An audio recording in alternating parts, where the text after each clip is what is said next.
Welcome back to my YouTube channel, where curiosity meets discovery and where everyday objects can turn out to be the golden tickets to unbelievable fortunes.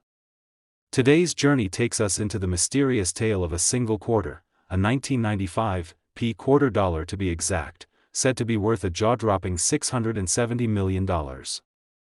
At first glance, that might sound like one of those internet hoaxes you scroll past. But as we peel back the layers of the story, things start to blur between myth and reality, and by the end, you just might find yourself checking your own spare change a little more closely. The story begins in the quiet suburbs of Lincoln, Nebraska. Not exactly the place you'd expect the largest coin mystery in modern history to begin. It was the summer of 2011, and a retired civil engineer named David Rowland had just purchased a small box of coins from an estate sale. David wasn't a collector by trade, but like many retirees, he'd taken up numismatics as a hobby, a way to pass time and stay mentally sharp. The box wasn't especially eye-catching. A dozen rolls of mixed quarters, mostly from the 1980s and 1990s, stacked inside a faded cigar box lined with velvet. What caught David's eye, though, was a strange glint on one of the coins as he turned it in his hand under the desk lamp. The quarter in question looked ordinary at first. It bore the profile of George Washington, facing left as always, with the familiar Liberty etched along the top and the date, 1995, neatly centered beneath. But it was the Mint mark that stood out. Philadelphia minted coins weren't exactly rare, but there was something unusual about the shine of this one, almost like it had been dipped in mercury or coated in platinum.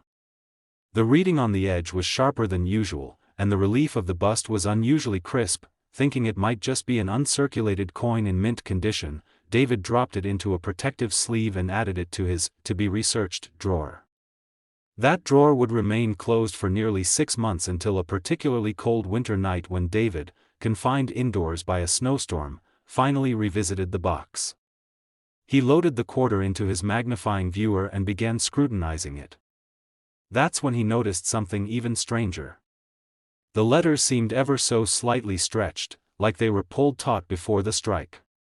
The Mint mark appeared bolder, nearly embossed, and beneath the neck of Washington's bust, he noticed a tiny groove that looked like a misplaced die clash. Intrigued, David sent the coin off to a grading service.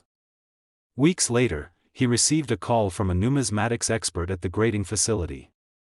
The voice on the other end was cautious but electrified. The coin, he said, wasn't just in near-perfect condition. It was entirely anomalous. The composition, weight, and die characteristics didn't match anything officially minted by the U.S. Mint in 1995. Tests revealed traces of platinum and iridium, rare metals not used in quarter production. Stranger still, the coin had properties suggesting it had been subjected to a process never documented by the Mint, and so began the journey of the so-called ghost quarter. Word spread fast. Within months, the coin community was abuzz. Forums exploded with speculation. Some believed it was an experimental strike from a secret mint initiative. Others claimed it was an elaborate forgery. But what really set the world on fire was when a private collector in Dubai offered $670 million for the coin, an astronomical sum that sent shockwaves through both the numismatic and financial worlds. Was this simply a publicity stunt? Or did this mysterious quarter hold some unknown historical or metallurgical significance? Soon, investigative journalists began poking around. One of them, a reporter named Alana Knox from the Washington Gazette, uncovered a classified memo dated December 1994 that hinted at a short-lived mint program involving alternative metals for coinage. The program, codenamed Project Athena, was supposedly a response to increasing costs in traditional metal procurement. Though the memo was vague, it referenced the Philadelphia Mint, an unnamed metallurgist, and an unauthorized release. This led to the rediscovery of the name Dr. Julian Harrow, a brilliant but controversial figure in mint history. Harrow had been quietly dismissed in early 1996 under murky circumstances. No charges were ever filed, but whispers of impropriety swirled for years.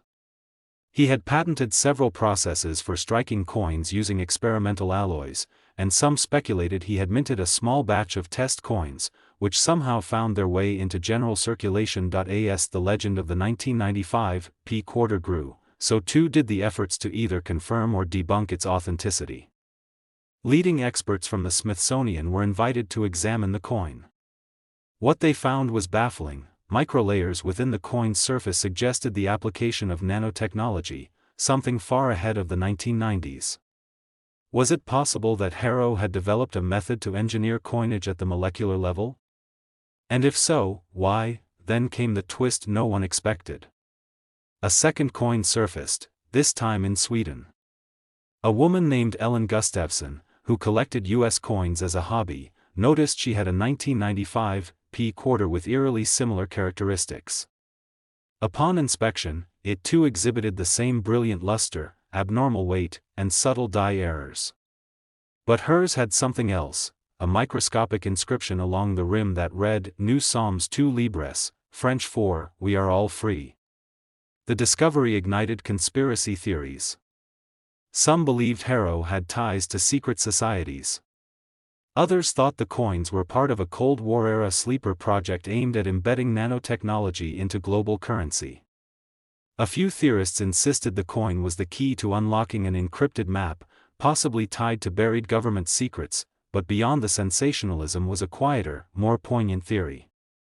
Harrow, a numismatist at heart, may have simply wanted to leave a legacy, a token of resistance against a bureaucratic system that stifled innovation. The coins were his whisper in the wind, a final rebellion minted into metal. Despite its fame, the original coin never sold.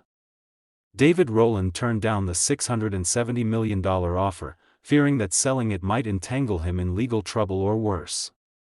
He disappeared from public view shortly afterward, retreating to a quiet lakeside cabin in Maine, where he reportedly still lives off-grid, away from prying eyes and constant inquiries. Since then, a total of 4 other coins have surfaced, each with slightly different anomalies but sharing the same mysterious lineage.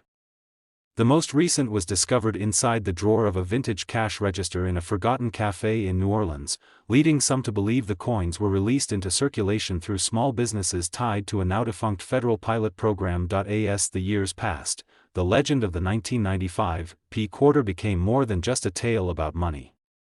It became a symbol of mystery, of rebellion, of the idea that even in our most mundane objects, there may lie secrets capable of rewriting history. Museums have offered to house the coins as modern relics. Universities have launched studies into their metallurgic properties. But the truth remains elusive, and maybe that's the point. Maybe not every mystery is meant to be solved. Maybe some legends live longer precisely because they resist explanation. So the next time you find yourself flipping through your spare change, take a moment to look closely. That quarter might not just be 25 cents. It might be a portal to a story far bigger than its size. Who knows, you might be holding the next clue to the mystery that still baffles the world. Thanks for sticking with us through this incredible journey. If you've ever come across a strange coin, let us know in the comments. Until next time, keep your eyes open, your pockets full, and your curiosity alive. Next, 1980 $quarter coin, where we dive deep into the forgotten corners of history and uncover stories so unbelievable they could only be true. Today's tale takes us into the depths of a mystery surrounding an unassuming 1980 Washington quarter, a coin so overlooked that millions have slipped through fingers unnoticed for decades. But one, just one, of those coins has rewritten everything we thought we knew about American currency, Cold War secrets, and the thin line between conspiracy and reality. This single quarter, minted in Philadelphia, has been estimated to be worth an eye-watering $321 million, not because of gold or diamonds or errors in its pressing, but because of a story that stretches across decades, continents, and secrets buried under vaults of silence. It all begins in 1980, a year already steeped in global tension. The Cold War had entered a phase defined by espionage, technological races, and a chilling awareness that any misstep might trigger something irreversible.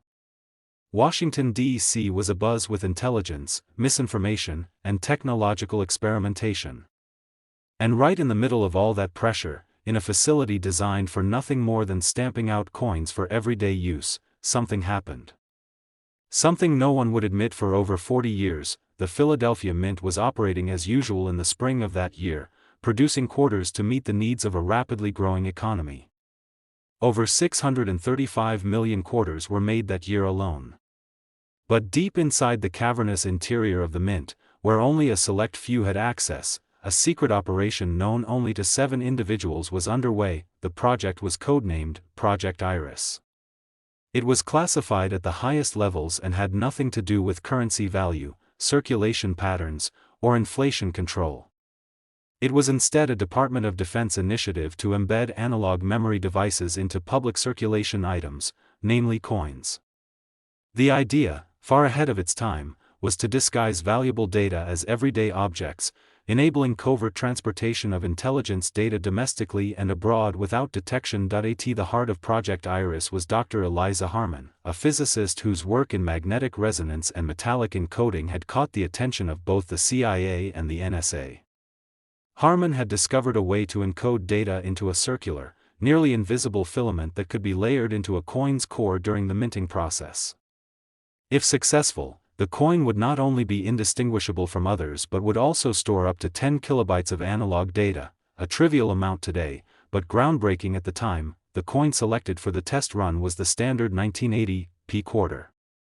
Chosen for its ubiquity and the lack of collector interest in quarters from that year, it would provide the perfect camouflage. The plan was to mint 50 test coins, each containing encoded intelligence meant to be used only in the case of a complete breakdown in communication infrastructure, a fail-safe, a breadcrumb trail left in case things ever truly fell apart. But something went wrong. During the third test batch, a small calibration error led to one of the encoded coins being added to a production hopper with thousands of standard coins. No one noticed until it was too late. The rogue coin had been stamped, polished, inspected, and boxed with millions of others. And then it was gone. A full-scale internal investigation ensued. Mint employees were questioned, logs were seized, cameras reviewed. But the paper trail stopped abruptly after the coins left the Philadelphia facility. It had entered circulation. And without a unique identifying mark, it could no longer be found. Years passed. The Cold War ended. Project Iris was shelved, then quietly erased. Dr. Harman disappeared from public life, relocating to a remote cabin in the forests of Vermont. And the coin? It kept moving, hand to hand, unseen, unknown, carrying a ghost of a story that refused to die, that is, until 2021, when a college student named Diego Harris purchased a bagel in downtown Boston using exact change. The barista handed him back 3 quarters, and one of them felt different.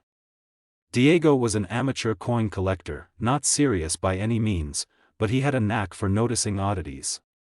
This quarter had no visual flaws, but the ridged edge looked slightly darker than normal, and the coin was imperceptibly warmer to the touch. That same afternoon, Diego visited a local coin shop, just on a whim. The owner, a retired metallurgist named Connie Lauder, agreed to look at the coin. Within minutes, she called Diego back inside, her face pale, her voice shaking. "I've never seen anything like this," she said. The quarter, under ultraviolet light, emitted a soft blue glow at its center, and when exposed to a magnetic resonance scanner, it emitted a pattern, soft but rhythmic, like a heartbeat made of sound. Connie, who had once worked on government contracts in her early career, recognized the signature. This wasn't just a minting error. It was an embedded code. They ran the coin through an obsolete analog decoding machine Connie had in storage. The device had been a relic from a cancelled contract, a strange box of wires and magnetic plates. But when the quarter was placed inside, and the signal isolated, it began to play back a series of pulses. Over the next 6 hours, Connie and Diego decoded the signal into waveform data, and then into alphanumeric strings. The strings, when assembled, became pages and pages of densely packed code. Not software code, classified data logs, raw information from satellites, surveillance captures, and covert communication intercepts from 1979 to 1980. The implications were immediate and massive.